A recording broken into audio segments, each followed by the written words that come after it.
Então, uma boa noite a todos. São 19h30. Vamos dar início então com as nossas atividades da noite. Um estudo do livro A Gênese de Kardec. Vamos iniciar então com a mensagem. Uma mensagem de Carlos Torres Pastorino para nos harmonizarmos.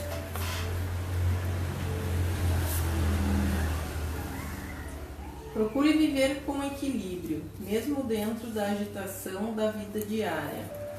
Não se deixe levar pela onda desordenada que envolve a todos.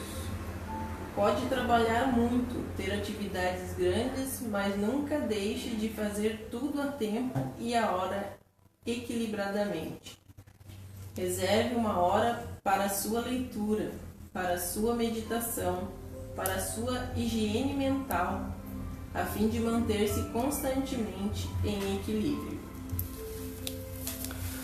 Então, com essa mensagem, vamos nos harmonizar, fazer a nossa prece. Vamos então elevar nossos pensamentos, nossos sentimentos, rogando ao nosso Pai, com a sua permissão, para mais um encontro desta noite, rogando a assistência dos nossos familiares e amigos, sob a tutela do nosso amado Pai Francisco, patrono espiritual da nossa casa, que com suas bênçãos, com as suas energias, com as suas vibrações, possa fortalecer, unir essa família e que nos inspire nesta noite para que a gente possa aqui ser apenas um instrumento útil para facilitar da melhor forma possível os conteúdos desta obra, para que todos nós tenhamos um bom entendimento. E nesse clima de paz, de harmonia, não só aqui dentro, mas no ambiente externo, damos início então com as nossas atividades desta noite de hoje, que assim seja. Então a gente está estudando o livro A Gênese. Esse livro aqui é Os Milagres e as Predições segundo o Espiritismo, da editora Celde, que a gente optou pela primeira edição. E a gente está estudando ele porque esse ano também comemora os 150 anos, desta obra.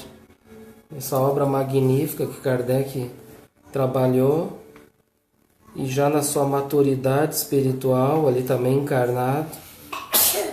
reencarnado aqui entre nós, os textos, bem dizer, são quase todos dele, dessa obra aqui. E a gente parou então no capítulo 2. A gente está indo no capítulo 2, que é o título é Deus,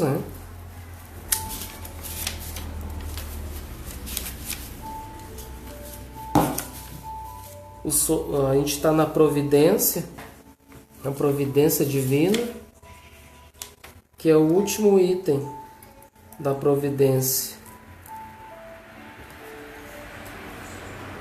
Então pode começar para nós a leitura, por favor. Alguém quer ler aí? Nós temos sob os olhos constantemente um exemplo que pode nos dar uma ideia de forma pela qual a ação de Deus pode se exercer sobre as partes mais recônditas de todos os seres. E por consequência, as impressões mais sutis de nossa alma chegam até ele. Esse exemplo é tirado de uma instrução dada por um espírito a esse respeito. Um dos atributos da divindade é ser infinito. Não se pode representar o Criador como tendo uma forma, um limite, uma denominação qualquer. Se ele não fosse infinito, seria conceber qualquer coisa maior que ele. E essa qualquer coisa é que seria Deus. Sendo infinito, Deus está em toda parte, porque se não estivesse em toda parte, não seria infinito. Não se pode sair desse dilema. Portanto, se há um Deus e ninguém tem dúvida sobre isso, esse Deus é infinito e não se pode conhecer nenhum espaço sem a sua presença. Por consequência, ele se acha em contato com todas as suas criações. Ele as envolve, elas entram nele, portanto é compreensível que ele esteja em reação direta com cada criatura e para se fazer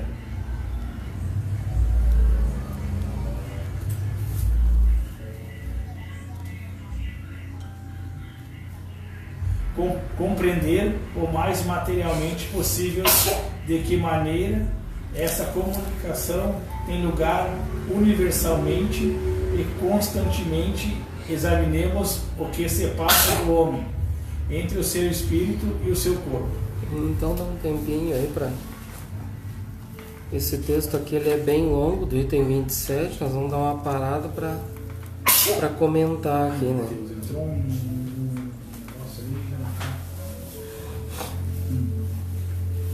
Então aqui ele está falando aqui que os atributos divinos, né, é ser infinito, não podendo representar o Criador como tendo uma forma, né? A gente já viu um limite. Então a gente sabe, ele não tem uma forma, ele não é um ser circunscrito, né? Ele não está em algum lugar. E se ele não fosse infinito, poder-se-ia conceber qualquer coisa maior que ele. E essa qualquer coisa é que seria Deus. Então, se tivesse algo que também fosse infinito, né, poderia se dizer maior que ele, então não seria um só Deus, né? E aí, sendo infinito, Deus está em toda parte, né? Porque se não estivesse em toda parte, não seria infinito. E não se pode sair desse dilema. Então ele está, a gente já tinha visto também falar que ele está em toda parte, né? A sua inteligência permeia por todo o universo e age também através do fluido cósmico universal, que é esse agente da inteligência divina, né? Porque a gente comentou que daí ele não precisa estar ali olhando o que cada um está fazendo, né? Ou seja, ele age através desse fluido cósmico que está em tudo, né? Estamos todos mergulhados nesse fluido, então ele age, ele vê, ele sabe tudo, ele sente através do fluido cósmico universal.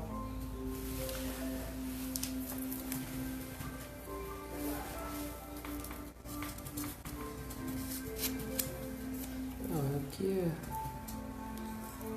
examinemos o que se passa no homem entre seu espírito e seu corpo. Pode continuar para nós, por favor. O homem é um pequeno mundo, do qual o diretor é o espírito, e o princípio dirigido é o corpo. Nesse... Oi? Cadê o troço? Ixi, perdi. Então eu vou continuar aqui até tu arrumar aí. Nesse universo, o corpo representará uma criação, em que o espírito seria Deus. Compreenda-se que aqui há apenas uma simples questão de analogia e não de identidade. Os membros desse corpo, os diferentes órgãos que o compõem, seus músculos, seus nervos, suas articulações, são igualmente individualidades materiais, se assim se pode dizer, localizada em pontos especiais do referido corpo. Ainda que o número dessas partes constitutivas, tão variadas e de natureza tão diferentes, seja considerável, ninguém irá pensar que se possa produzir movimentos, ou que uma impressão qualquer tenha lugar em um ponto determinado, sem que o espírito tenha consciência disto. Então a gente sabe que o agente ali, o princípio inteligente do universo, que é o espírito, é ele que dá ação ao corpo, né? É ele que tem essa consciência dos órgãos do corpo, que dá ação ao corpo. E aqui diz assim, há sensações diferentes em muitos lugares simultaneamente, Então aqui ele está fazendo uma pergunta ao Kardec. Há sensações diferentes em muitos lugares simultaneamente? Então, se há sensações, né, em vários lugares ao mesmo tempo, que o espírito percebe isso. O espírito as sente todas, ó, discerne-as, analisa-as, determinando em cada uma sua causa e seu ponto de ação. Então ele sente todas, né? Todas as sensações. E aqui diz, né? Em cada uma sua causa e seu ponto de ação. Um fenômeno idêntico ocorre entre Deus e a criação. Deus está em toda parte na natureza, como o Espírito está em toda parte no corpo. Então a gente vê aqui que na questão se referindo que o Espírito sabe tudo o que se passa no seu corpo físico, né? Assim como Deus sabe tudo o que está acontecendo também dentro do universo. Então é bem interessante isso. Todos os elementos da criação estão em relação constante com Deus, ó. Assim como todas as células do corpo humano estão em contato direto com o ser espiritual. Então ele está dando uma comparação nós, né? O espírito em relação ao corpo, que é esse ser inteligente, né? Que habita nesse corpo de carne para poder dar ação, movimentos aqui, pensamento. E Deus, né? Como se estivesse também dentro de um corpo que seria o universo, né? E sabe tudo também o que está se passando. Não há razão, pois, para que num e noutro caso, fenômenos da mesma natureza não se produzem da mesma maneira. Então não tem como, né? Como ser igual uma coisa com a outra, né? Então é uma coisa bem diferente, né? A nossa relação entre Deus e nós espíritos, né? Já achou aí? Então continua ali, por favor. Um membro se agita, o espírito sente, uma criatura pensa. Deus o sabe todos os movimentos, todos os membros estão em movimento. Os diferentes órgãos são postos na vibração, o espírito experimenta cada manifestação, distinguindo-as, localizando-as, as diferentes criações. As diferentes criaturas se agitam, pensam e agem diversamente. E Deus sabe tudo o que se passa. E destina a cada uma o que lhe é particular. Daí pode-se deduzir igualmente a solidariedade da matéria e da inteligência, a solidariedade de todos os seres do mundo entre eles, a solidariedade de todos os mundos e, por fim, a das criações do Criador. Kinemante. Sociedade de Paris, 1867. Então esse aqui é um texto, ó, de... Não sei qual é que é a pronúncia correta, se é Kahneman ou Kineman. Kineman. Ele era da Sociedade de Paris. Não, aqui diz esse texto foi da Sociedade de Paris de 1867, esse texto. Então aqui tem uma nota de rodapé. Nesse livro aqui é muito bom que tem as notas, né? Então ele se atualiza bastante, explica bastante coisa que a gente não entende aqui. Que nem esse... Aqui fala sobre o Kahneman, magnetizador e um fervoroso adepto do espiritismo. Vivia em Sétif, na Argélia. Com dedicação prestou numerosos serviços a pessoas sofredoras. Desencarnou em 20 de abril de 1867 e deu a sua primeira comunicação na Sociedade de Paris em 12 de maio do mesmo ano. Então, nota da editora, né? Aqui, então, esse espírito aqui, Kinemante, então ele já era um espírito, né, magnetizador, trabalhou, ajudou bastante, auxiliou bastante pessoas sofredoras, né? E vejo aqui que ele desencarnou em 20 de abril de 1867 E aí, ou seja, em menos de um mês, né, ele já se comunicou já na Sociedade de Paris, hein? Ele já logo foi lá dar uma comunicação, deu ele fez esse texto aqui, né, através dos médiuns lá, ditou o texto. Isso nós vemos agora. Isso que a gente viu agora. Então aqui é pouco, então desde que a gente estudou até agora é o primeiro texto de um espírito, né? Que os outros, a maioria aqui todos são de Kardec. Esse aí foi bem aprofundado mesmo, que depois de um mês depois, geralmente demora um tempo, né? Depende da evolução, né, do espírito. Ele é bem evoluído, que um mês depois já veio aqui, já deu uma comunicação. Já era um benfeitor, né? Ele aqui diz que ele fez o bem, né?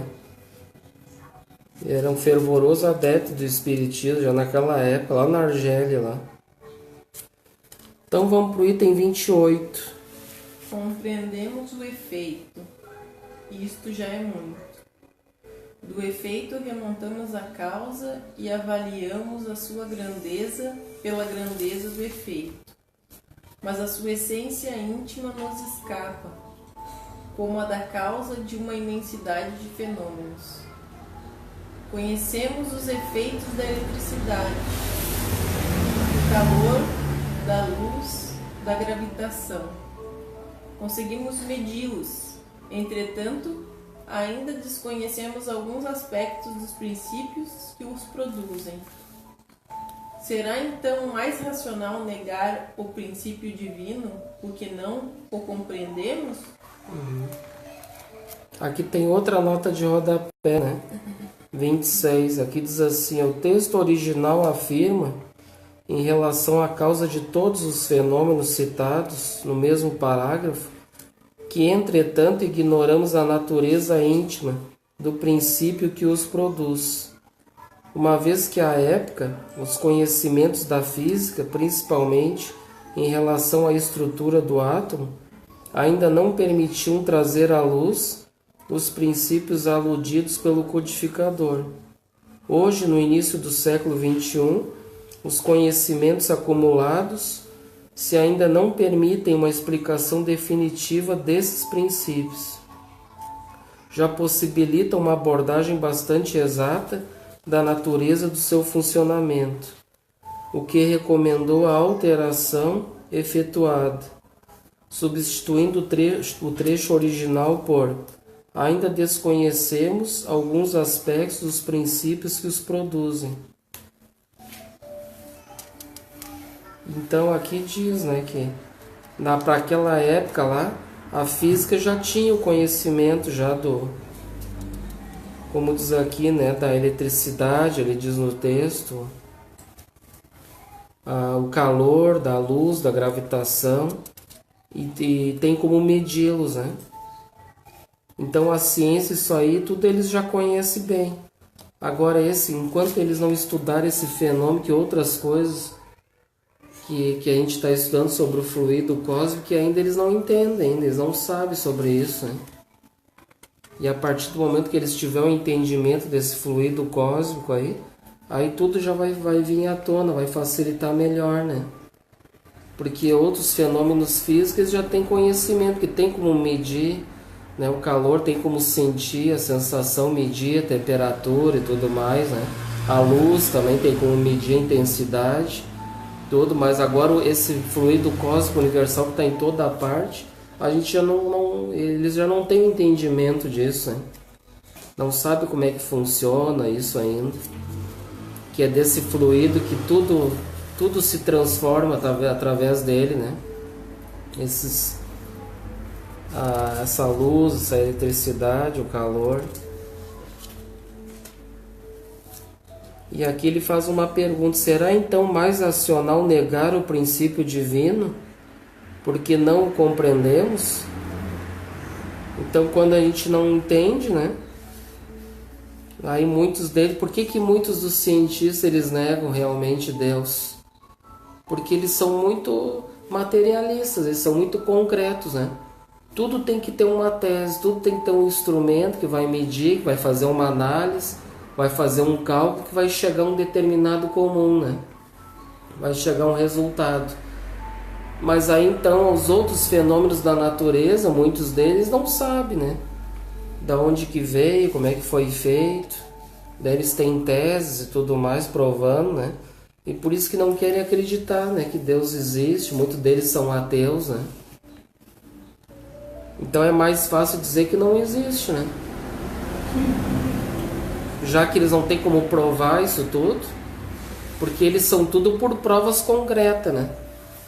Mas como? Eu tenho que fazer, eu tenho que saber sobre isso, né? Ter cálculos e coisas, saber como é que foi feito. Tudo, senão para eles é um nada, né? E o nada, como a gente já estudou, não existe, né? O nada, né? Já me perguntaram uma vez se eu já tinha visto Deus. Já viu Deus que tá falando? E eu não sabia responder o que é também. Vou responder o que, né? E depois comecei a perceber e fui descobrindo, né, que não precisa ver, a gente sente, tá na volta. Mas essa pessoa ela era mais instruída que eu, no caso, na religião. Ela é bem mais instruída que eu. Tá, tu já viu Deus para acreditar? Aí eu não posso responder, não sei. E ele já viu? Por isso que eu perguntei, isso que eu fiquei quieto, não tinha como eu falar, tu já viu? Mas tu fala tanto, tu acredita em Deus, mas tu já viu Deus? Já viu Jesus? Não precisa ver. Olha em volta. Agora, se me fizer essa pergunta, eu vou dizer, não, olha em volta. Olha em volta, cara. Dá uma volta, diga assim, vira 360 graus pra te ver. Da onde é que surgiu isso aí tudo, né? Aí, é isso aí. É isso que nós temos. Toda a criação, nós, né? Essa inteligência, onde é que veio? Sim, agora eu tô aprendendo para responder. Agora eu não encontro pessoa mais. Né? Pois eu encontrei ela, né? Eu tá aí, já viu? Faz tempo que não veio ela. Então vamos pro 29. Nada impede que se admita para o princípio da soberana inteligência, um centro de ação, um foco principal, irradiando incessantemente, inundando o universo com o seu fluido. Eflúvios, como o sol, como a sua luz, mas onde está esse foco? É o que ninguém pode responder. É provável que ele não esteja fixado em um ponto determinado. Como não ou está em sua ação, é o que ele percorra incessantemente as regiões do espaço infinito. Se simples espíritos têm o dom da ubiquidade em Deus, essa faculdade tem de ser sem limites. Uma vez que Deus preenche o universo, poderíamos ainda admitir, por hipótese, que esse foco não tem necessidade de se transportar e que ele se forma sobre todas as partes onde a soberana vontade julgue conveniente que ele se reproduza.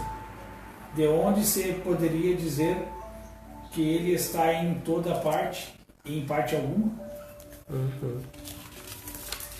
Então aqui ele diz, né, que sobre esse foco, né, que está inundando o universo com seus eflúvios, né? Daí ele dá o exemplo como se fosse o Sol para nós, né, que ilumina nosso planeta e outros planetas, mas aí ele dá o exemplo como um Sol que ele está em todo o universo, né? E no caso, da onde é que vai tirar a energia do Sol? De onde que o Sol tira energia para ele estar daquele jeito? Tudo tem um motivo, né? Daí vem água. De onde vem água? Vem do Sol, mas que parte do Sol? Se nosso solo 70% é água, né, no mundo, né? No caso, 30% dessa água 50% dessa água é salgada e 30% é doce. Mas de onde é que vem essa água doce? E por que essa água é salgada? Deus criou esse mundaréu de água salgada. Se 70% do nosso planeta, no caso, é água e 30% só é doce e o resto dos 50% é salgado. Algum motivo tem? Então aí é como tu diz, basta olhar, analisar essas questões, né? essas coisas que tu vai ver que Deus é a criação, né? E conforme a humanidade necessita, né? Para aquele planeta necessita, mas por que é assim? Por que tem, né? Como tu diz, mas porque Deus fez conforme a necessidade daquela população, daquele povo, né? Então criou aquele mundo ali específico para aquele tipo de homens. As maiores criaturas marítimas estão no mar. Porque Deus não faz nada errado. Tem como botar um tubarão, uma baleia no rio. Sim. Não tem. Pode ser o mar que tiver, mas igual não tem espaço para ele. É isso aí. E aqui diz também sobre a ubiquidade que a gente estava vendo, que é o poder do Espírito, quanto maior a sua evolução, de irradiar seu pensamento, né? A gente estava dando exemplo de a gente chama o Pai Francisco, né? Nosso patrono espiritual, que ele e outros espíritos superiores que tem várias casas Francisco de Assis pelo Brasil, pelo mundo. Aí. Então ele se irradia, o pensamento dele, ele pode estar em todas as casas ao mesmo tempo. A irradiação do seu pensamento, né? Além da nossa, tem mais duas no feito assim. Além da nossa, daqui mais duas. Nós temos sempre. Eu não converso com ele, mas eu vejo as que eles postam. Sim. Tem outras por aí.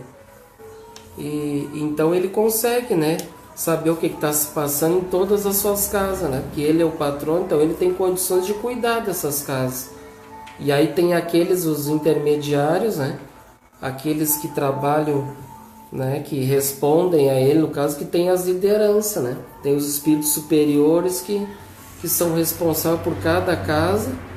E aí então, no caso, respondem diretamente a ele, né? Se reúnem, debatem, né? Então existe, como a gente já estudou, hierarquias espirituais, né? Então, E essa ubiquidade aqui, eles dão um exemplo, né? Se o espírito tem condições de irradiar seu pensamento, imagina, digamos, por várias partes do globo terrestre, né? Um espírito como Francisco de Assis. Agora imagina Deus, né? Que ele é a inteligência suprema do universo, causa primária de todas as coisas, questão número 1 do Livro dos Espíritos, né? Imagina, ele está em tudo, né? Ou seja, essa irradiação e que ele age, que ele trabalha através desse fluido cósmico que está por toda parte, né? E que deu o exemplo como se fosse o Sol iluminando, né? O nosso planeta, por exemplo. Daí essa luz está por tudo, né? Todo o universo. Estamos todos mergulhados nele. Então aqui falta o 30 agora, né? O item 30 para encerrar. Diante desses problemas insondáveis, nossa razão deve se humilhar. Humilhar. Deus existe? Disso não podemos duvidar. Ele é infinitamente justo e bom. E essa é a sua essência. A sua solicitude se estende a tudo. Nós o compreendemos. Portanto, ele só pode querer o nosso bem. É por isso que devemos ter confiança nele. Eis aí o essencial. Quanto ao mais, esperamos que sejamos dignos de compreender. Então aqui, esse texto aqui, essa parte está bem clara, né? Deus existe, disso não podemos duvidar, né? Ele é infinitamente justo e bom. E diz, né, e por isso que devemos ter confiança nele. É tudo mais que devemos compreender, né? É isso aí, então. Então vamos para o outro subtítulo agora, que é o último desse capítulo 2, que é a visão de Deus. O item 31. Já que Deus está em toda parte, porque não o vemos, nós o veremos quando deixarmos a terra. Essas são as perguntas que fazem diariamente. É fácil responder a primeira. Nossos órgãos materiais têm percepções limitadas, que os tornam impróprios à visão de certas coisas, mesmo materiais. E é assim que certos fluidos escapam totalmente de nossa visão. até mesmo os instrumentos. Entretanto, não duvidamos da sua existência. Vemos o efeito da peste, mas não vemos o fluido que o transporta. Vemos os corpos se movem sob a influência da força da gravitação, mas nós não vemos essa força. Então tem duas notas de rodapé aqui no 27. Diz assim: este é o caso das emissões solares de neutrinos. Dificílima detecção. Elas não estão sujeitas a campos gravitacionais ou eletromagnéticos, nem são detidas ou influenciadas, até onde se sabe, por qualquer barreira material, atravessando, por exemplo, o planeta Terra, como se nada existisse aqui. Então aqui dá o nome desses neutrinos aí, que eles penetram todo o planeta Terra. E na outra nota de rodapé, no 28, Allan Kardec, no texto original, atribui a causa da peste a um fluido de acordo com os conhecimentos da sua época. Os vírus, que são os agentes causadores de muitas dessas doenças, só viriam a ser descobertos algumas décadas após, em 1894. Então veja que naquela época de Kardec eles já não conseguiam, né, detectar esses vírus, essas bactérias ainda, né? Daí só em 1894 que eles já começaram a fazer os estudos das bactérias, né, das doenças. Então tu veja que tudo vai evoluindo, né?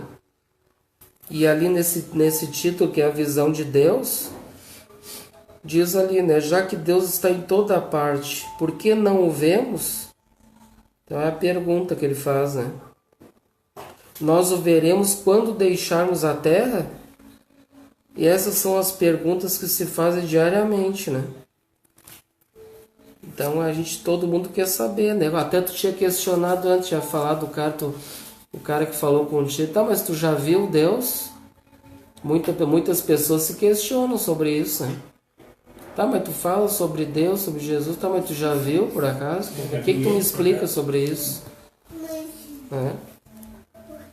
E um dia, ou então quando a gente não consegue ver agora, aqui, agora na Terra, mas quando desencarnar, será que a gente vai conseguir ver? Depende da nossa evolução. Depende disso, né? Da evolução que a gente vai ter, né? Depende tudo da evolução espiritual de cada espírito, cada ser, que né? vão ver na hora ali, já vão pro lado. Os outros vão demorar mais um tempo, tem que passar mais um tempo aqui, dar mais ficar na. Como é que eles falam? Ficar na recuperação. E a Fandão está na recuperação. Recupera mais um ano, calma aí. É bem assim. E aqui fala também o espectro eletromagnético, ó, onde podemos observar a faixa estreita do espectro luminoso percebido pela visão humana. Então o que o humano consegue perceber? Ó? Raios gama, raios X, ultravioleta, os infravermelho, ondas de rádio, micro-ondas, televisão e rádio. Então isso é o que o ser humano conseguiu, né, estudar, né, visualizar através da ciência, né, da tecnologia, consegue perceber esses tipos de raios, né, de ondas de raios. Então vamos para o item 32. As coisas de essência espiritual não podem ser percebidas pelos órgãos materiais. Só podemos ver os espíritos e as coisas do mundo imaterial com a visão espiritual. Somente nossa alma, portanto, pode ter a percepção de Deus. Ela o vê imediatamente após a morte? é o que somente as comunicações do além-túmulo podem responder. Por elas, sabemos que a visão de Deus é privilégio apenas das almas mais purificadas e que bem poucas possuem ao deixarem o envoltório terrestre. O grau de desmaterialização necessário, algumas comparações simples poderão facilitar a compreensão do que foi dito. E aí?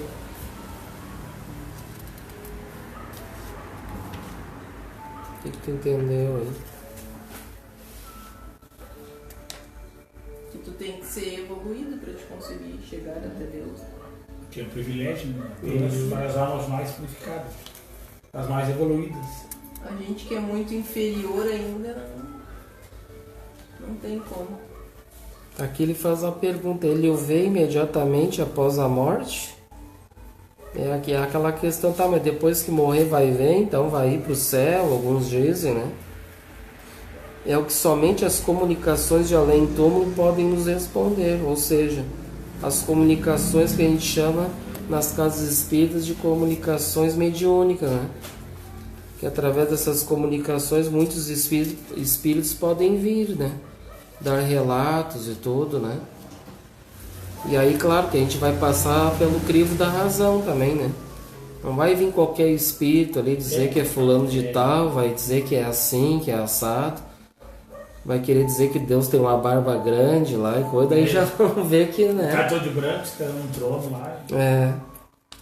Então a gente já não é tão bobinho, né? Por isso que é importante estudar, né? Para saber o que eles vão falar, dependendo do que vão dizer de Deus ali, nós já vamos amar. Né? Vamos ficar... Até mesmo pode vir outros espíritos maus, no caso, né? Falar... Ah, fulano quer falar com fulano. Aí vem aquele espírito e avisa, ó, tu vai assim, assim, fica falando através do médium que essa pessoa vai ter isso e aquilo outro. Né? Aí, mas o meu filho veio aqui e falou que eu vou ser isso e você aquilo outro. Mas eles não é o filho dela, às vezes é outro espírito já querendo brincar com ela já, né? Já tá querendo... E aqui diz assim, por elas sabemos que a visão de Deus é privilégio apenas das almas mais purificadas, né?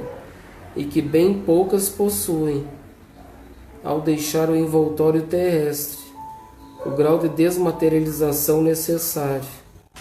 Algumas comparações simples poderão facilitar a compreensão do que foi dito.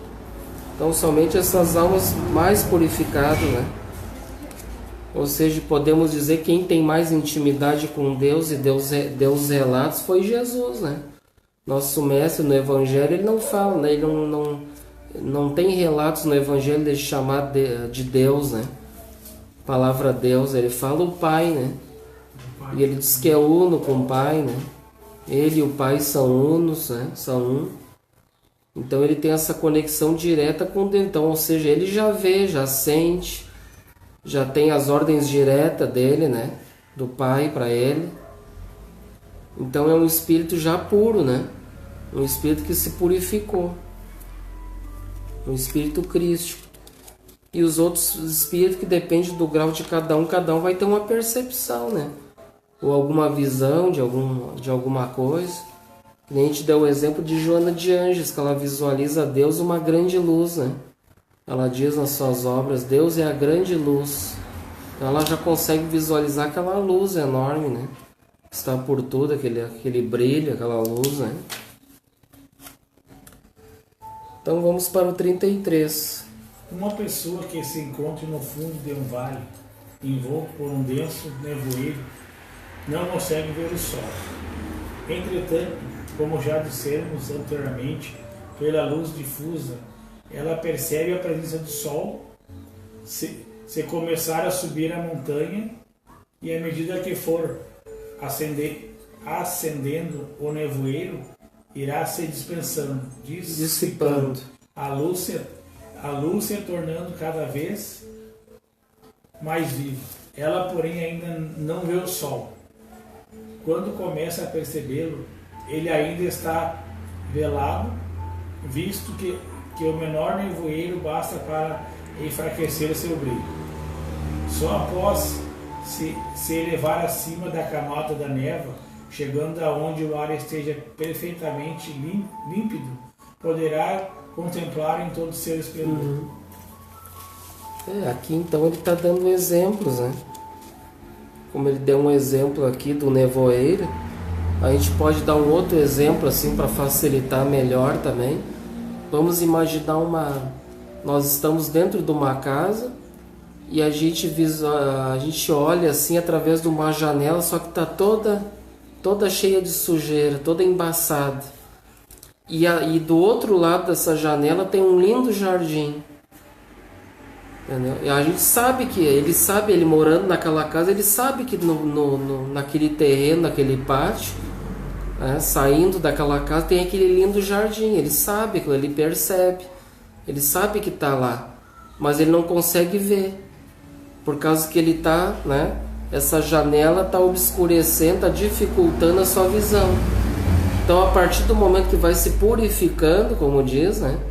Então, ou seja, vamos limpar bem a janela. Quanto mais perfeitamente a gente limpar essa janela, mais a gente vai conseguir visualizar da melhor forma possível, né? Sim. Então, ou seja, nós vamos limpando, né? E vai conseguindo ver, cada um vai vendo de uma forma. Até, de repente, conseguir enxergar perfeitamente, né? Aquilo tudo, né? Ou até o momento também de eu já sair de dentro daquela casa e já ter o contato direto também, né? Também. Como a gente deu o exemplo de Jesus, ter o contato direto com aquele jardim, né? Vamos dar o exemplo de Deus. Então vejam que... E a gente até estava comentando ontem no Evangelho que falando sobre a capa, lembra? Lembra ontem da capa do cego Bartimeu, né? Que ele foi ao encontro de Jesus, mas para chegar a Jesus ele teve que tirar sua capa, lembra? E que a capa, o que é a capa, né? Que a gente estava vendo, exatamente seriam essas dificuldades, né?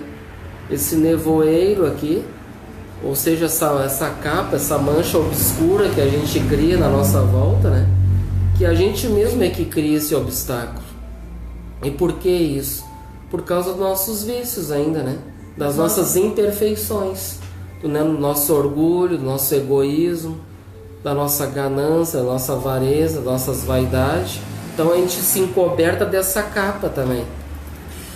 E lá no Evangelho de Jesus diz que a gente tem que tirar essa capa para poder enxergar, para poder ter visão. E exatamente o que ele pergunta, né? Jesus pergunta a ele: o que queres que eu te faça? Né? Daí eles: eu quero ver, né? Sim. Ele queria ver. Então é a partir do momento a gente tira essa capa e realmente busca aquilo que é a força do Espírito de vontade, que é o que Ele quer, né? E todos nós podemos ter isso, basta querer. Nós queremos nos purificar, nos melhorarmos, basta a gente também renunciar, né, a essa capa dessas imperfeições, que aí nós vamos conseguir enxergar melhor. Nós vamos ter uma percepção da vida, das coisas, do mundo espiritual, da natureza. Nós vamos ter uma visão mais nítida. Não aquela visão embaçada que a gente estava comentando de uma janela toda suja, né? Ou então estar por envolto dessa capa negra que a gente não consegue sair, não consegue enxergar. Por que a gente fala que a gente deve ter olhos de ver, né? E ouvidos de ouvir? Que quando a gente está envolto dessa capa, desse manto escuro e pesado, a gente não consegue ouvir direito, né? Porque a gente está ali com os ouvidos tapados, os olhos tapados. Mas a partir do momento que eu quero, eu faço os esforços, eu quero tirar essa capa e ir ao encontro de Jesus, e que ele diz que ele é o caminho, né? Ele é o caminho que conduz a Deus. Ninguém vai ao Pai se não for por ele. Então é exatamente esse movimento que a gente deve exercitar. Nos libertar dessa capa, dessas dificuldades que a gente carrega ainda, que dificulta a nossa evolução, de poder tirar isso tudo aí, poder chegar mais depressa, né? Ter o contato com esses benfeitores espirituais, poder ter mais inspirações para o bem, para o bom, enxergar melhor, ouvir melhor os ensinamentos de Jesus. Por isso que tem muitas pessoas que têm dificuldade, né? que elas vão fazer uma leitura, não entende nada, porque elas estão envolto dessa capa. E aí então dificulta muito realmente o entendimento, porque não tem os olhos, né? Os olhos estão voltados ao quê? Àquele mundinho que ela criou. Ou seja, ela está olhando ao redor dela, porque ela tá, vamos dizer que a gente fica embaixo de uma capa escura, a gente fica olhando só ali o que tem para mim, na minha volta, no meu mundo, só os meus interesses, o que me interessa, né? O que eu gosto, as minhas paixões, os meus prazeres. Aí eu fico vivendo aquele mundinho ali, né? Então esse é um movimento que a gente deve exercitar, né? Então vamos continuar ali. Passa-se o mesmo que alguém cuja cabeça estivesse envolta por diversos véus. Inicialmente ele não veria nada. A cada véu que fosse tirado, ele distinguiria um clarão cada vez mais forte. Mas somente quando o último véu desaparecesse é que ele perceberia nitidamente as coisas. O mesmo ocorre com um líquido carregando de matérias estranhas. No início, ele está turvo. A cada destilação, sua transparência aumenta, até que, estando completamente depurado, ele adquire uma limpidez perfeita e não apresenta nenhum obstáculo à vista. Viu? Aqui agora Kardec aqui ressalta melhor essa parte que nós estávamos falando da capa, né? Do envoltório. Ou seja, então aqui ele já diz que então são vários, né? Várias camadas, né? Ou seja, não basta retirar toda a capa de uma vez só, né? Nós vamos ter que ir retirando aos poucos. Ou seja, como se tivesse várias camadas de uma cortina fininha, por exemplo, vamos dar um exemplo, né? Daí quando tem uma camada grossa, a gente não consegue enxergar, né? Mas daí eu começo a tirar uma por uma, aos poucos, até que daqui a um pouco eu já começo a enxergar um brilho, né? Uma luz, uma claridade, como diz aqui. Até então então o que ele está se referindo aqui? A nossa trajetória evolutiva. A cada reencarnação, se a gente vier aqui conseguir tirar pelo menos uma dessas capas, né? Desses envoltórios que nos obscurece, então nós vamos retirando aos poucos. Não tem como tirar tudo de uma vez só. E aí, claro, daí a gente pode ficar cego, né? É a mesma coisa a gente pegar e chegar bem próximo ao sol, né? A gente vai ficar cego, a gente não vai suportar aquela claridade intensa. Então tem que ser aos poucos, né? Nós vamos ir tirando camada por camada, né? Hoje eu tiro aquele egoísmo, amanhã eu tiro o orgulho, eu tiro a vaidade, aí eu vou tirando aquelas camadas, né? Até eu realmente tirar todas aquelas camadas daqueles vícios que a gente tem. Aí então eu estou purificado. Quando eu retirar todas aquelas camadas, né? Aí então eu vou chegar e já vou ver diretamente a Deus, né? Vou conseguir ver Ele nitidamente, vou sentir, vou ouvir Ele, vou falar com Ele diretamente, né? Através do pensamento, né? E aí tudo vai ficar mais fácil, né? Mais límpido. Seria bom os caras, sei, daqui mais uns séculos aí, os seres humanos mesmo, a gente que de carne e osso, só por pensamento, né? Se comunicar só por pensamento. É isso aí. Começando uma coisa aqui, tu tá ouvindo como se estivesse falando pra ti aqui, né? Aí, mas um dia vai acontecer, mas vai demorar muito. Aqui na Terra, no caso, os seres humanos, né? Onde tem a espiritualidade, não precisa mais conversar, né? Eles já não conversam mais. Só através de... Ele olha pra ti assim e já sabe, não vão estar se comunicando. Lá, né? Aqui não, aqui tem que estar conversando, gritando, às vezes.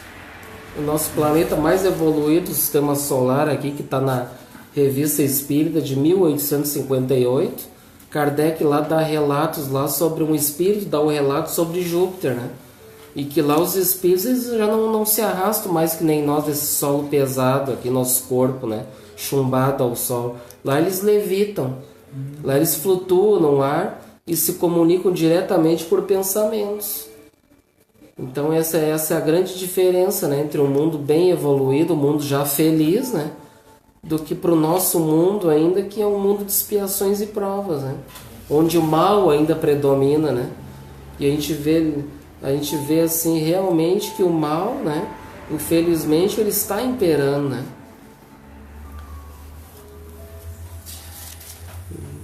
Aqui falta uma outra parte, né? Assim acontece com a alma. O envoltório espiritual, embora invisível e impalpável para nós, é uma verdadeira matéria para ela, ainda bastante grosseira para certas recepções. Esse envoltório se espiritualiza à medida que a alma se eleva moralmente. As imperfeições da alma são como véus que obscurecem a sua visão. Cada imperfeição de que ela se desfaz é um véu a menos. Porém, só depois de se derrubar completamente, depurar completamente, é que ela goza de plenitude das suas faculdades. Aqui agora dá um outro exemplo, né? Através da relação da nossa alma, né? Aqui encarnada, ou espírito, né? Que a alma é quando tá encarnado. Esse envoltório, que é o perispírito, ou corpo espiritual. Então, a partir do momento que vai se depurando, vai se purificando, também vai ficando mais leve, vai ficando mais rarefeito, até chegar a um ponto de ter tal leveza, ser quase comparado ao próprio, né, o próprio espírito, né, de tão leve que é, né? Mas sempre vai ter esse envoltório, né? Até o próprio nosso Mestre Jesus, ele tem, né, também o seu envoltório, mesmo com sua purificação espiritual, mas ele ainda necessita, todos têm esse envoltório, né? E que esse envoltório vai ficando cada vez mais rarefeito. Então podemos dizer que, nem um exemplo nós estávamos dando de Júpiter. Lá em Júpiter, os perispíritos deles, lá no caso o corpo espiritual deles, vai ser comparado ao nosso corpo de carne aqui, por exemplo.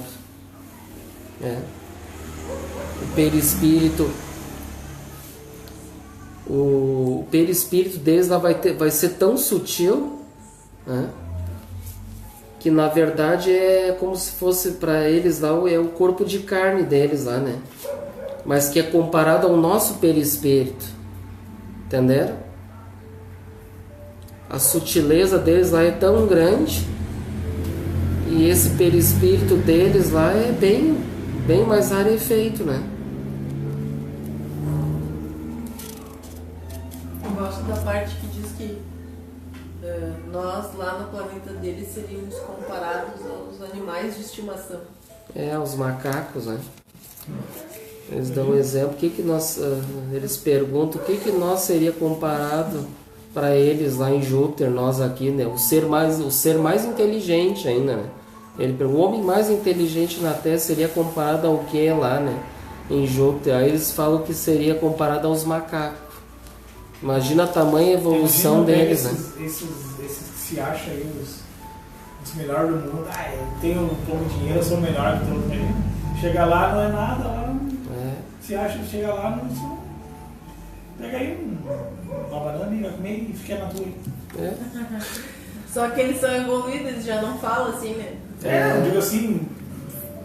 Vai chegar lá, sai daqui pra lá, tudo lá, eu sou todo poderoso aqui, eu sou o cara, o bambambam aqui. Mas ele nem vai pra lá. Nem chega lá. Não consegue chegar, né? Chega lá, os caras tomam aqui, ó.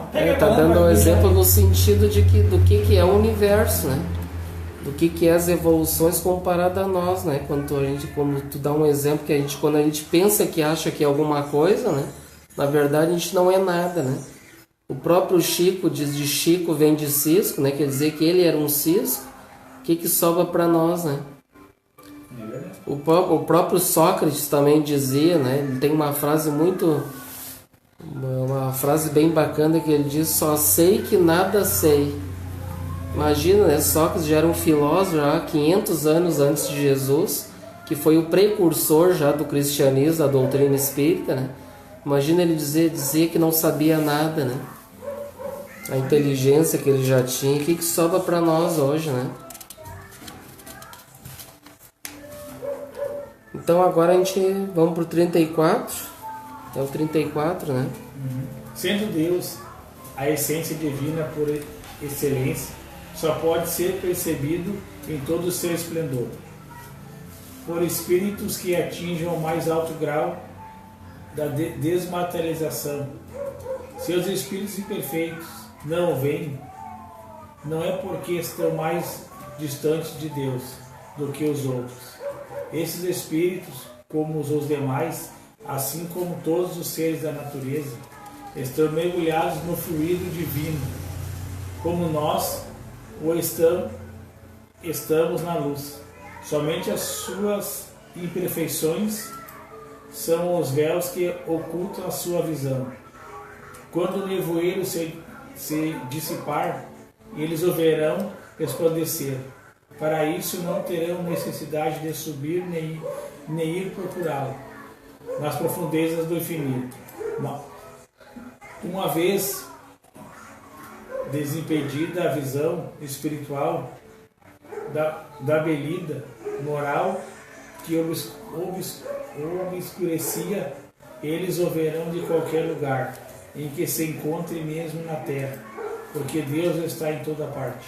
A palavra belida, que tem a rodapé que explica aqui, que significa névoa ou mancha esbranquiçada na córnea. Então esse...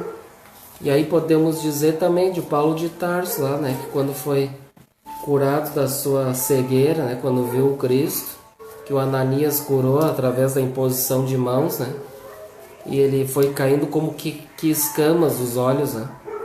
E aqui fala dessa belida, então que seriam essas escamas, né, esbranquiçadas na córnea.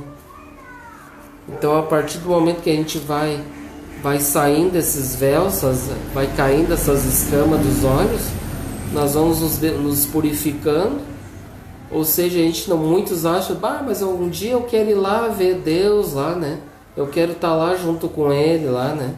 Muitos pensam assim, né? Mas na verdade a gente pode ver Deus em qualquer parte do universo. A gente pode ver até lá no núcleo da Terra, aqui do planeta Terra. Basta desde que eu consiga retirar esses véus, né? Que diz aqui que vai tapando o meu olho, vai criando como que escamas, essas camadas de névoa branca, e aí nós vamos perdendo ela quando nós conseguir cair todas essas escamas, essa belida que chama aqui, nós vamos conseguir ver Deus em qualquer lugar, em todas as partes nós vamos poder ver Ele. Então, ou seja, o nosso objetivo para nós vermos Deus, né? Até quando a gente comentou, tu já viu Deus? Né? Nós já vimos Deus, ou agora a gente já sabe, né? Com certeza que ninguém viu Deus, por causa que nós somos todos nós espíritos imperfeitos ainda. Nós estamos aqui para nós ir retirando essas camadas que estão na nossa visão, né? Essas capas, esses véus que a gente estava comentando, nós vamos ter que ir retirando para nós poder um dia visualizar Deus. Mas como que nós vamos retirar? Nós vamos tirar com a mão, assim, para poder ver, né? Não, né?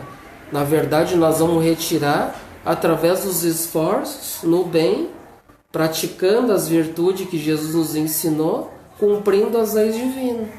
A partir do momento que eu praticar todas as virtudes na sua plenitude e cumprir as leis divinas, como Cristo já cumpre na sua plenitude, já podemos visualizar, ouvir, né, entrar em contato direto com o Pai. Né? Já nem vai ser mais Deus, já é Pai, né? Tá fácil. Então vejo que hoje na doutrina espírita, o que cabe a nós, né? Muitos de nós a gente pode dizer, mas eu nunca vi Deus, nunca ninguém me falou como é que é e tal, né? Hoje na doutrina espírita não importa se viu alguma coisa, se não viu. Muitos dizem que já viram, né? Porque muitos daqueles que ficaram em coma, muitos foram lá disseram que tiveram no céu, né? Ou seja, estiveram no mundo espiritual, viram um clarão lá, estavam num túnel, né? Muitos relatam que estavam num túnel, tinha uma luz muito grande. Aí quando voltaram para o corpo, começaram então a acreditar em Deus, né? Se tornaram religiosos ali, tudo, começaram a fazer os esforços porque eles tiveram esse contato, né? Claro que não necessariamente, com certeza, através da nossa imperfeição, não seria Deus, né? Mas para eles foi Deus. E não importa também, né, para nós se foi Deus, se não foi. O que importa é que ele teve um contato, né, direto no mundo espiritual com um ser de muita luz, né? Foi para um lugar abençoado, né, de bastante luz, de paz. E lá entrou em contato com essas entidades de muita luz. E para ele seria como se fosse Deus, né? E já a gente já sabe na doutrina espírita que a gente tem que... O que cabe a nós tudo isso, né? Nós, através de todo esse conhecimento que tem à disposição para a gente estudar, é que a gente não deve ficar só no lado intelectivo, né? Não deve ficar só decorando. Não adianta decorar os livros dos Espíritos, o Evangelho, as obras, ficar estudando, ficar lendo, correndo e não refletir aquilo, né? Não sentir aquilo tudo dentro do coração e saber o porquê, né? Que tem tanto estudo, tanta obra. Por que está tudo aí para a gente estudar? Mas muitos de nós ainda não refletem, né, sobre tudo isso. E toma tudo isso como se fosse, mas Jesus é Jesus, ele chegou lá, Deus, né? Eu não consegui ver Deus.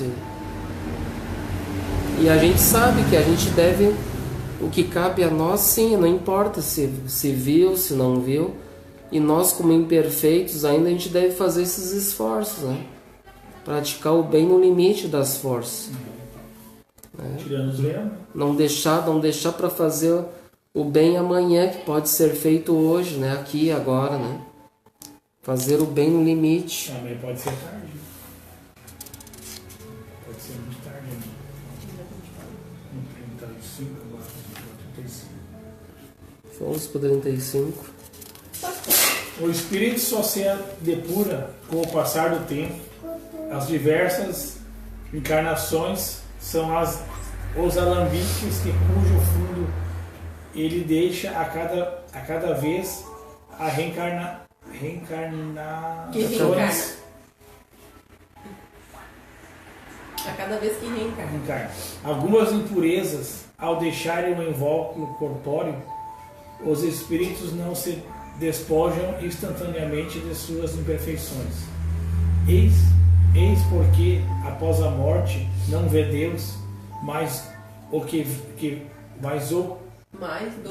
viam quando vivos. Mas à medida que se depuram, tem uma intuição cada vez mais clara dele. Não o veem, mas compreende melhor. A luz é menos difusa, assim quando algum espírito dizem que Deus lhe proíbe de responder uma certa pergunta. Não é que Deus lhe apareça ou lhes dirija a palavra, para ordenar ou proibir isto ou aquilo. Mas eles o sentem, recebem os eflúvios do seu pensamento, como acontece conosco em relação aos espíritos que nos envolvem em seus fluidos, ainda que não os vejamos. Aqui ele dá o exemplo de alambiques, né? Bem interessante. A cada reencarnação, nós vamos reencarnar aqui na Terra, que o nosso objetivo é deixar a sujeira aqui, né? E se purificando, e é o único meio de nós nos purificarmos, é através da lei de reencarnação. E no livro Nosso Lar, lá André Luiz fala, né? Eles dão instrução para André Luiz que o único meio de lavar roupa suja é reencarnando, né? Ou seja, então a gente vem aqui para lavar nossa roupa suja, deixar as nossas sujeiras, nossas impurezas aqui. Porque lá no mundo espiritual, tu vai aprender, tu vai estudar, tu também vai crescer, vai evoluir. Mas só que lá, como tu vai estar entre espíritos da mesma condição, espíritos medianos, ali todos amigos, aí vai ser difícil tu te purificar lá, porque lá não vai ter situações de tu te irritar com algum deles lá, né? De tu brigar, né? Situações de vaidade, de orgulho, dificilmente vai ter dificuldades lá. Então o que acontece? Quando a gente vem aqui para o planeta de expiações e provas, bota todos aqueles espíritos dentro de um caldeirão, que é o planeta Terra, e mexe bem ali, ó, né? E ali então vai ficar tudo que é tipo de espírito, tudo misturado, né? Tudo junto e misturado. E o único meio de nós lavar nossa roupa suja, nossas impurezas, os nossos vícios, então é aprendendo aqui. Porque aqui nós vamos se deparar com inúmeras dificuldades, inúmeras situações, e dentro da própria família. Muitos dos nossos familiares que reencarnam conosco, muitos deles são os nossos inimigos que estão ali conosco. Por que a gente muitas vezes tem dificuldade com um com o outro? Se irrita, briga, tem os desafetos, porque muito provável que foi os inimigos do passado. E vejo como Deus é bom, é justo, é misericordioso, que dá uma oportunidade de botar esses espíritos juntos para que eles possam se amarem, para que eles se entendam, né? Porque se fosse para nós escolher, na nossa condição evolutiva, nós iríamos escolher ficar com os nossos maiores inimigos? Com certeza que não, né? Ninguém ia querer, não, eu quero lá ficar juntinho com o meu maior inimigo lá do passado. Ninguém vai querer.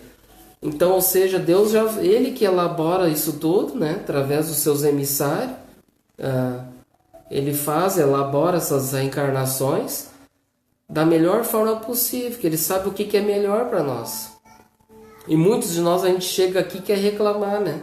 Reclama, por que eu tenho essa mãe, por que eu tenho esse pai, por que eu tenho esse filho que não incomoda, por que eu tenho essa esposa, por que eu tenho esse esposo, né? E aí nós espíritos, então a gente já sabe o porquê, né? Por que daqueles desafetos, aquelas dificuldades, por que aquela minha sogra, por que aquele sogro, por que aquele cunhado, né? Que estão tudo ali junto, ali, né? Porque são aquelas dificuldades do passado. Que a gente criou inimizades, muitas vezes quando a gente mais reclama foi porque a gente é que fez mais maldade para eles. E aí então a gente se sente, aqueles que se sentem os mais afetados, os mais prejudicados, com certeza foi aqueles que mais prejudicaram eles no passado. E aí então vem hoje, que é uma oportunidade de perdão, uma oportunidade de amor, de refazimento, de trabalhar as nossas irritações, trabalhar a paciência, né? É um meio de trabalhar essas virtudes. Porque como é que eu vou trabalhar as virtudes me colocando entre espíritos que são todos amigos? Eu desencarno aqui, vou lá para a família espiritual lá, são todos amigos, é tudo numa boa. Daí como é que eu vou praticar lá a paciência, a virtude, se é tudo tranquilo lá, né? Aí vai ficar difícil. Então veja a importância da reencarnação, que é o único meio de nós lavar nossas roupas sujas, né? Que André Luiz comenta no livro Nosso Lar. Não existe outro meio, né? Porque muitas pessoas dizem, mas por que a gente não podia evoluir só no mundo espiritual? Né? Para que tem que voltar para a Terra, né? Por quê? Porque é o único meio de poder entrar em contato com esses afetos, né? De eu pagar, no caso, o mal que eu fiz para eles, hoje pagar com bem, né? Fazer tudo aquilo que Jesus nos ensinou, praticando essas virtudes, que é o único meio. E se eu não conseguir, eu vou ter que voltar novamente, né? Para poder fazer tudo aquilo de novo, e com certeza vai ser mais dificultoso, né? Vai ser mais trabalhoso ainda. Vai ter mais inimigo. Porque muitos podem pensar assim, mas essa questão aí de Deus, essas coisas de purificação, isso eu posso deixar para amanhã, para depois. Eu vou reencarnar de novo, um dia eu aprendo de novo. Mas só que daí ele vai estar deixando de evoluir. E não pensa que vai ser fácil na outra vida. De pensar assim, mas eu deixo para depois, se tu já sabe que dá para fazer agora, e tu vai deixar para depois, vai ser muito pior depois. Porque daí vai ser muito mais trabalhoso, tu vai vir com muito mais dificuldade para desenvolver aquelas virtudes, né? E se purificar e lavar a roupa suja, né? Talvez pode sujar mais ainda a sua roupa, né? A sua roupa espiritual. Em vez de limpar a roupa, tem uns que vêm aqui sujo mais ainda, né? Mais sujo ainda. Mais sujo. Aí na outra vida para vir vai ficar mais difícil ainda de limpar, né? Vai ficar mais manchado. É. Então o único meio é esse. Não tem, ou infelizmente não tem outro meio, né? Seria muito fácil se desse para evoluir lá, só no mundo espiritual. Seria muito fácil. Aí seria... Então vamos agora para o 36. 36. Assim sendo, nenhum homem pode ver Deus com os olhos carnais. Se essa graça fosse concedida a alguns, só o seria no estado de êxtase, quando então a alma se encontra tão desprendida dos laços da matéria que isso é possível durante a encarnação. Aliás, um tal privilégio seria apenas das almas de escola, encarnadas em missão e não em expiação. Porém, como os espíritos de ordem mais elevada refulgem com o brilho ofuscante, pode acontecer que espíritos menos elevados, encarnados ou desencarnados, impressionados com o esplendor que o envolve, pensem em estar vendo o próprio Deus. E como quem vê um ministro e o confunde com o seu governante. Uhum. Então aqui está dando aquele exemplo que a gente estava comentando antes. Jesus. Viu só? Aqui viu como é importante o estudo? A irmã achou que tinha visto Jesus, né? Mas foi um sonho. Mas aqui diz, né, que só os espíritos puros, né? Os espíritos de escola, que daí já pode conseguir visualizar alguma coisa, né? Então, mas eu nem conseguia ver direito. É como diz aqui, ó. É como quem vê um ministro e o confunde com um governante. Ou seja, vê um representante de Deus, né? Não é Poderia sim ver, talvez até o Pai Francisco, né? O Francisco de Assis poderia ver em espírito, né? Francisco de Assis. Mas Ele pode. Era um ser de muita luz, porque eu nem enxergava direito. Mas esses espíritos superiores, eles são de muita luz, né? São muita luz mesmo. Que até na época lá do Chico Xavier, nas suas reuniões mediúnicas, tinha bastante fenômenos de materializações, né? E aí eles relatam que um dia Emmanuel se materializou e teve uns aí que chegaram até que tapar os olhos, que a luz era muito forte dentro da sala, que chegava a ofuscar a visão, né?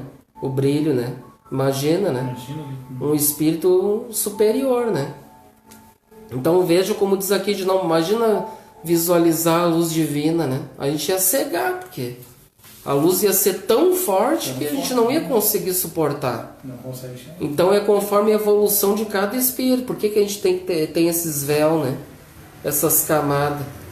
Senão a gente, né? Por isso tem que ir sendo tirado aos poucos, né? Cada um vai visualizando, sentindo de cada maneira, né?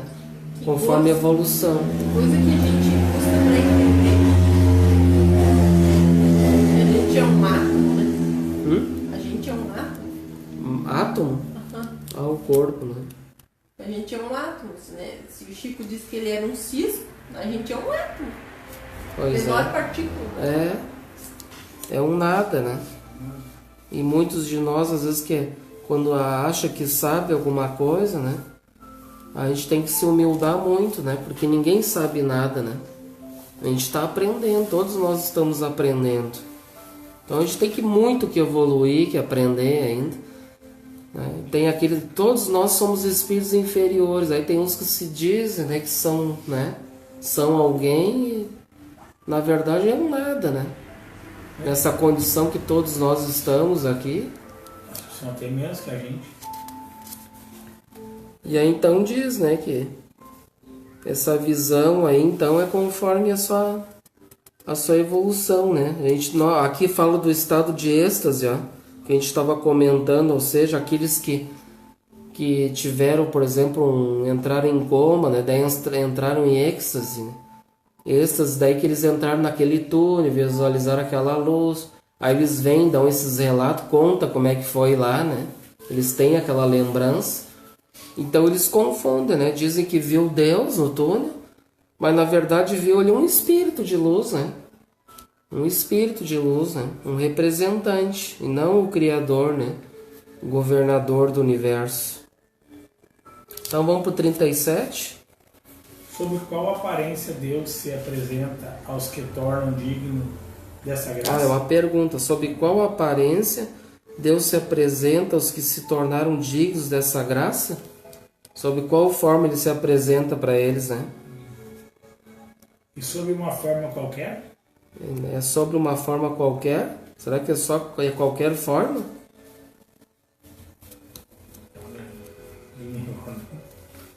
Sobre uma figura humana ou como um foco resplandecente de luz? Isso é linguagem humana. É impotente para descrever, porque não existe para nós nenhum ponto de comparação que possa nos dar uma ideia a respeito. Somos como cegos a querem procurassem intimamente fazer compreender o brilho do sol. O nosso vocabulário é limitado às nossas necessidades e ao âmbito das nossas ideias. A dos selvagens não poderia descrever as maravilhas da civilização, e dos povos mais civilizados é extremamente pobre para descrever os esplendores do céu. A nossa inteligência é muito restrita para compreendê-los e a nossa visão é muito fraca por ele ser ofuscado. Então aqui dá um exemplo onde a gente é comparado como cegos ainda, né? A gente não consegue visualizar nada, né? A gente pode até tentar estar assim, mas nossa, como é que é? Ele é muito forte, é muito fraco, não consegue chegar, tá ali na... O que eu falei? O átomo? Então aquele que se diz que viu Deus, né? E tem muitos irmãos de outras crenças, né? Que eu já ouvi falar bastante, que conversaram já comigo, que muitos deles têm a mania de dizer: Deus falou comigo, sabe? Ele disse pra mim tal coisa, isso e aquilo, sabe? Deu revelações pra ele, né? Eu tive uma revelação que Deus me disse, né? Que vai acontecer isso, isso e aquilo. Imagina, né? Se a gente não consegue nem ver Deus, somos cegos, e também podemos dizer que somos extremamente surdos também, né? Exatamente. Como é que vai Porque se a gente não vê na nossa pobreza espiritual, né? Que nós somos um nada hoje, né? O átomo sente? Pois é, o átomo ainda não tem percepção nenhuma, né? E aí então, a gente muito menos ouvir, né? Então o que cabe a nós hoje, né? Dentro da nossa limitação espiritual. E nós, principalmente hoje, como espíritas, é a gente fazendo esses esforços, praticando as virtudes que cabe a cada um de nós praticar, e que cada um fazendo uma reflexão interior, né? Como Santo Agostinho diz lá na questão 919 do Livro dos Espíritos, entrar para dentro de nós, né? Aí Santo Agostinho dá a receita: fazei como eu fazia, né? Refletir o que eu fiz no meu dia, o que eu tenho que melhorar, quais são os meus vícios que eu tenho que combater. Eu me irrito muito, eu brigo muito, então eu tenho que procurar trabalhar as virtudes que combatem, né, esses vícios. Então só assim, refletindo, e aquilo que a gente estuda, vai aprendendo e vai praticando durante o dia, que nós vamos conseguir, dentro da nossa limitação, o que a gente pode fazer. A gente já pode, por exemplo, assim, ter os olhos de ver, por exemplo, né? De sentir, de ouvir. A gente pode, por exemplo, ouvir as inspirações dos amigos espirituais, que são representantes divinos, né? Do próprio Mestre Jesus também. Então, na nossa limitação, a gente já pode ouvir coisas boas, coisas belas, nos encaminhando já para o caminho divino. Mas é através desses esforços, né, que cada um de nós deve fazer. Porque senão não vai ter como eu ouvir nada, não vai ter como... Então aqueles que muitos dizem: eu ouvi Deus falando comigo, ele pode ser um médium, né? Claro, a gente sabe que tem vários que têm mediunidade, e muitos deles até nem sabem. Então eles podem ouvir ali, né, uma inspiração, ou realmente ali por fenômeno ali de voz mesmo, né, um médium audiente, ouvir ali aquela inspiração, alguma coisa, e dizer que foi Deus que falou com ele, mas que na verdade não foi Deus, né?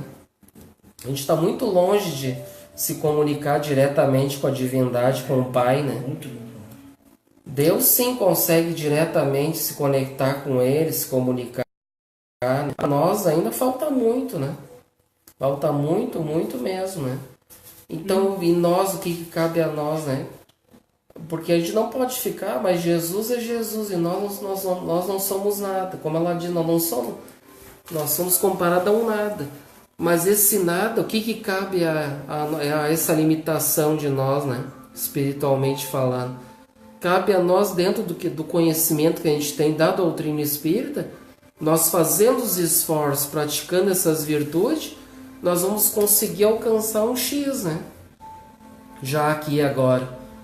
Nós vamos poder ter inspiração dos benfeitores, né? Ser orientados diretamente por eles, a gente pode, né? E devemos isso, buscar isso, porque a gente sabe que nós somos, né, neutro, né? A mediunidade, a gente pode buscar tanto as orientações, né? As inspirações dos maus quanto dos bons, né? Então eu devo fazer a escolha, né? Venerado. E através dos esforços, né? Que se eu praticar o bem no limite das minhas forças, eu vou atrair quem para perto de mim? Eu vou atrair os bons espíritos, né? Agora, se eu tiver atitudes ainda voltadas para a ignorância, para o mal, eu vou atrair os maus, né? E que muitas vezes no meu orgulho, na minha vaidade, eu vou achar que eu estou ali sendo orientado por benfeitores, né? No meu orgulho, no meu egoísmo, achando que eu estou ali, estou me achando o máximo, né? Então a gente tem que entender que a gente tem muito que aprender, a gente tem muito que trabalhar a porque aquele que quiser ser o maior, como o Mestre nos ensina, nós devemos ser o servidor, né? Aquele que quiser ser o maior no reino do céu, que seja o menor aqui na terra.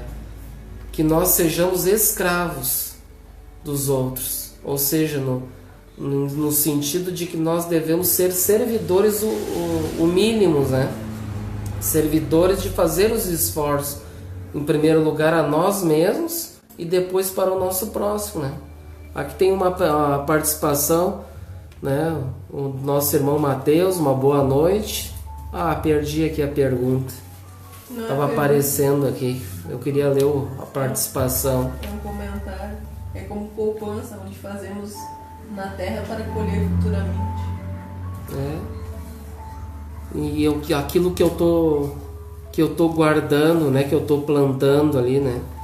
Tudo aquilo que eu plantar, que eu guardar, como eu dizer, ele dá comparação à poupança, né? Só que se eu guardar coisas ruins, né? Eu vou ter aquela herança ali pro futuro, né? Sim.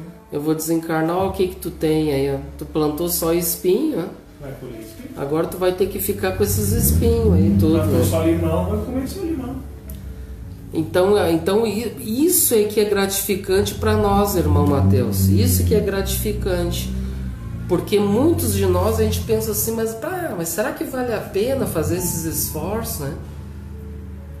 Eu ter que me desligar de tudo, das coisas do mundo, né? Que essas ofertas são tão, né, atrativas, eu posso gozar, ter a minha liberdade.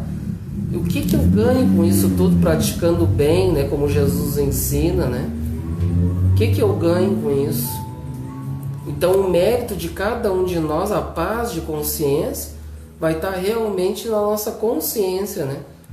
Daquilo que a gente plantou aqui, do que a gente guardou, que a gente conquistou ao longo das nossas vidas, né? Isso é que vai ser o nosso mérito.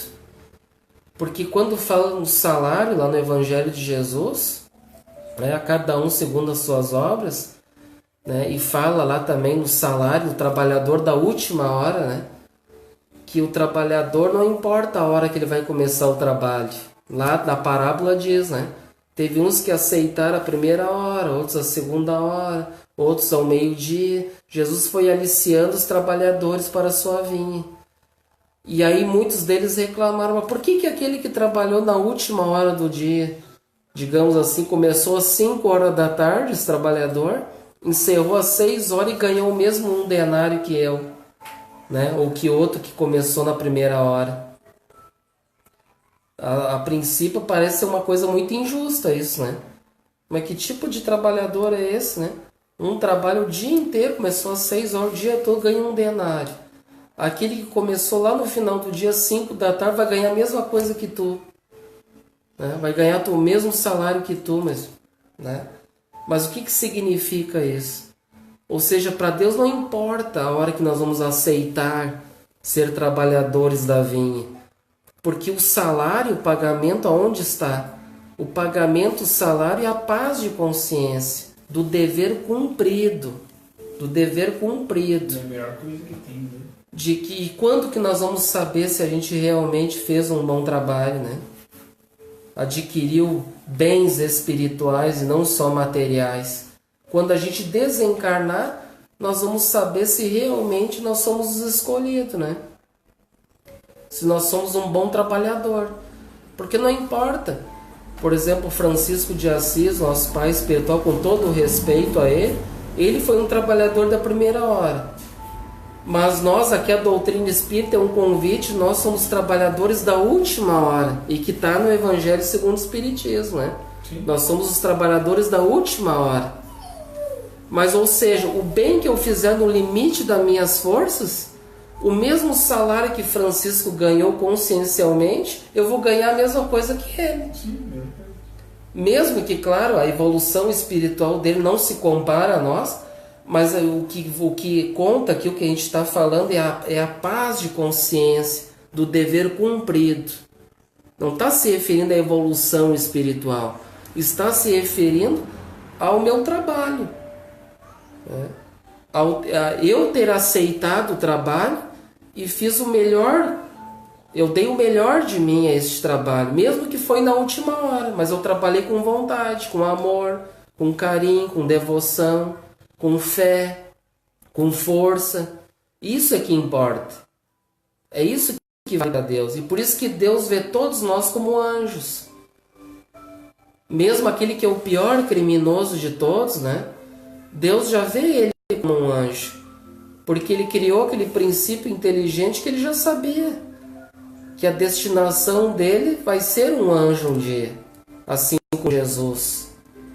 Né? Então para Deus não importa o passado. Esse que faz o mal, que tu comentou agora ali, a evolução dele vai ser bem mais, no caso, pesada do que a nossa, que tem uma aqui trabalhando já, né? A gente, no caso, já está ali encaminhado. Já. Ele não, ele está começando, no caso ele é um primitivo, ele está na evolução. Está fazendo, depois quando ele, na próxima encarnação, que ele voltar aqui, mano, olha o que eu fiz. Aí, quem sabe, ele vai começar a melhorar, né? Mas agora ele está fazendo mal, agora ele já está pro mal. Pois é. Ele está roubando, ele está matando, ele está passando pessoas para trás, né? Está agredindo crianças, pessoas, né? Está fazendo mal aqui, mas depois que ele, quem sabe, na próxima ele já começa a melhorar. A gente já leu o 37? Já, terminamos agora. Ah, então tá. Então deu certinho. Agora eu olho ali, já são quase 9 horas. Então deu certo. A gente encerrou então o capítulo 2, tá? De Deus. A visão de Deus. Entendemos bem então sobre a visão de Deus? Sim. Não temos como ver Deus ainda, por enquanto, né? Neste momento evolutivo. Mas um dia vamos ver, né? E cabe a cada um de nós fazer os esforços para ver, né? Que cada um de nós vai chegar mais rápido, outro vai demorar mais, né? Depende muito de cada um. Então o que vale a pena para nós é isso. Saber que o nosso pagamento, o que nós vamos receber, né? Eu quero ter essa paz de consciência, que eu fiz o melhor de mim, né? Exatamente. Tive o dever cumprido. Uma das melhores. Então nós vamos para o capítulo, no próximo encontro, na terça-feira, nós vamos dar início ao capítulo 3, que o título é o bem e o mal. Nós vamos trabalhar bem sobre o bem e o mal. E vamos então fazer o nosso encerramento. Então a gente agradece a todos aí presentes, né? O nosso irmão Mateus, que está viajando, né? O nosso irmão Hugo, a Terezinha, trabalhadores aí do Movimento Espírita, nossos amigos. Quem mais temos aí? A Angelita Correia, tá aqui também. a esposa do Mateus, o Alaú Júnior, também eu tinha visto o nome dele ali, um abraço a todos. Sintam-se todos abraçados. Então, muito obrigado, gente, pela participação. Compartilhem esse estudo aí com todos, aí passem adiante, divulguem a doutrina espírita, que é muito importante, né? Emmanuel diz, né, Chico Xavier, que uma das principais caridades que a gente pode fazer e devemos fazer é a divulgação da doutrina espírita. É muito importante esse trabalho. Então compartilhem, gente. Depois esse vídeo vai estar lá também à disposição no nosso canal do YouTube. Acessem lá também, vamos colocar o vídeo lá. Se inscrevam, toquem no sininho lá também para receberem os vídeos, para divulgarem, né? Então vamos fazer a nossa prece de encerramento. Então convidamos a todos nesse momento. Vamos então elevar nossos pensamentos, nossos sentimentos a Deus, nosso Pai, e agradecendo a Ele por mais esse encontro, por mais essa oportunidade de estarmos aqui reunidos, com a sua permissão de ser aqui apenas humildes instrumentos, né? Muito menos que apenas um cisco, como dizia o Chico, para, da melhor forma possível, da nossa pobreza espiritual, facilitar esses conteúdos para que todos nós tenhamos um bom entendimento, dentro da nossa pobreza, o nosso conhecimento, mas que com certeza, através da inspiração dos nossos benfeitores amigos, a gente consegue facilitar muito melhor, da melhor forma possível, para que todos nós tenhamos um bom entendimento.